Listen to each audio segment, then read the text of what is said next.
Balot lang ba ang alam niyong exotic Pinoy food? Nako, marami kayong namimiss, gaya halimbawa sa Cebu.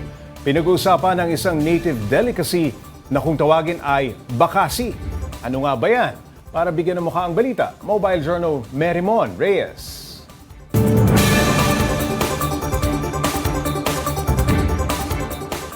Mga kapatid, dito sa Cordoba, Cebu, may nahanap na naman tayong local at exotic food trip. Maliliit at malalaki, mahaba at malasa. Tara, subukan natin. Mahahaba, maliliit at higit sa lahat, malasa.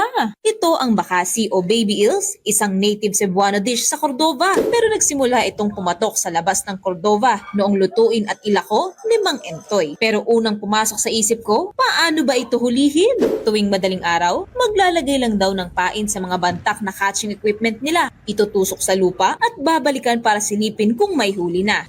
So para siyang basket na dito meron siyang butas. Pag pumasok na dyan yung mga bakasi, wala na labasan. Baba ko pa. Okay, para hindi sila tumalsik. Itong bakasi ma'am, hindi kakain ng mabaho na ang paon. Maselan. Kaya po pala nasabi sa amin, malinis ang bakasi. Kita niyo yan? Yung mga bakasi. Ayun, may nahawak ko isa. Hawak na natin siya. Hindi ka na makakawala. Hindi ka na makakawala. Pagtapos nito ay titimbangin na agad at ilalako na ang mga nahuling bakasi sa mga bakasihan para lutuin sa paboritong timpla ng mga taga Cordova na nilarang na bakasi. Ang kailangan lang daw ay bawang, sibuyas, kamatis, luya, sile, mangga, black beans at iba pang panimpla habang pinakukuluan sa tubig. At aba, may trivia pa tayong nakuha mula kay Ate Mirasol. Masarap talaga yung bakasi, ma'am. Kumbaga, ano yun dito sa Cebu, Viagra. Kapag kumakain kayo ng bakasi, ay madadami yung anak nyo magkapalakas. Sarap. Mainit Masarap po siya, maasim-asim na maalat. Subukan nila kasi masarap. Mukhang approve talaga ang exotic food na ito dahil alas 8 pa lang ng umaga ay marami na agad ang umorder ng ulam na ito. Sige na nga, tayo naman ang titikim nito. Ang bango. Ay, yung amoy niya, nilarang siya pero parang amoy sinigang. Ito po, ma'am. Oh, sarap. Para siyang taba ng isda. Try natin siya na may kanin, tsaka yung sabaw. Tatakam na ako.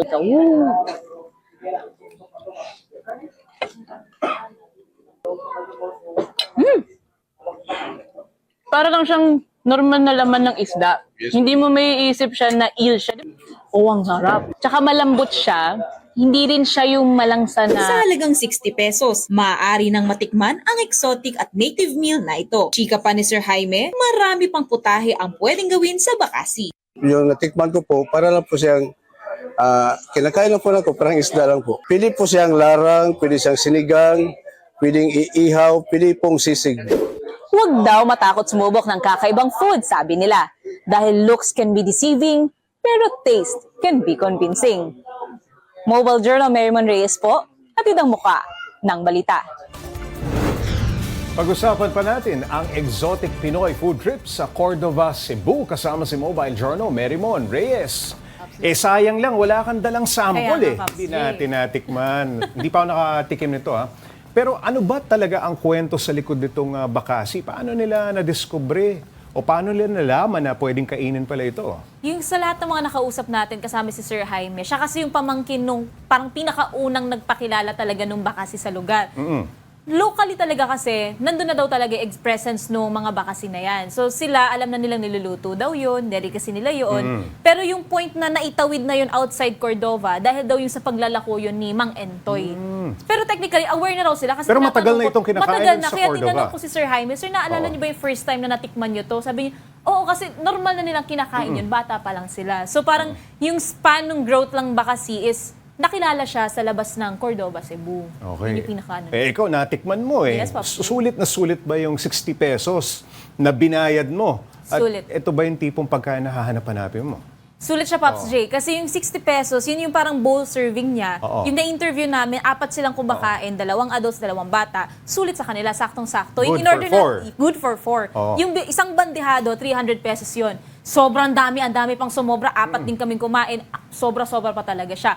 Craving, masarap siya. Kung gusto nyo kumain nung parang wala kang isiping tinik, parang gusto mo lang kumain hindi ng matinik. purong Oo. laman ng isda, masarap kainin ng bakasi. Nabanggit mo sa report mo, medyo fatty, no? Mataba Yes. ang lasa. No? Parang Yung taba, balat yun. parang siya ng isda. Yes, Pops J. Yung balat yun. Kasi ang sabi sa akin, masarap daw na ihiwalay yung balat, tatanggalin mo muna ng tapos yun yung kakainin Tapos mo. magkakamay ka, gaya ng Yes, ginawa mo. Pops J. Masarap siya. Mapapalakas ka sa rice niya. Correct, Pops J. Okay, sa lahat ng natikman mong luto, no? Nakita ko kasi parang may sinigang, no? Yes. Sinigang na bakasi. Yung iba mong may luto sisig nito, pa. ano pa?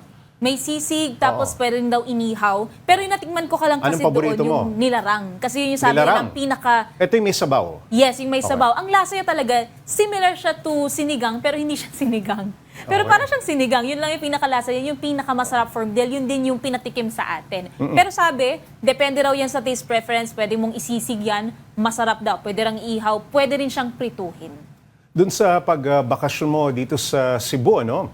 Marami kang natikman na mga Yes. pagkain, ano? Ito, isa na ito sa exotic food. Pero ano yung pwede mong irekomenda doon sa mga magbabalak na pumunta dyan? Maliban sa, alam na natin yung Cebu Lechon. Yes, Pops J. Yan ang Medyo sikat gas-gas dyan. na yung Cebu Lechon. Oo. Ano pa yung ibang natikman mo na pwede mong irekomenda? Isa pa lang ito, itong Oo. bakasi, meron pa tayong ipapakilala na 2 kakaiba pang makakain at makakainan sa Cebu. So abangan nyo yan. Ayun. Bitin pa. Of course, Pops J. Okay, maraming salamat. Mobile Journal, Mary Mon Reyes.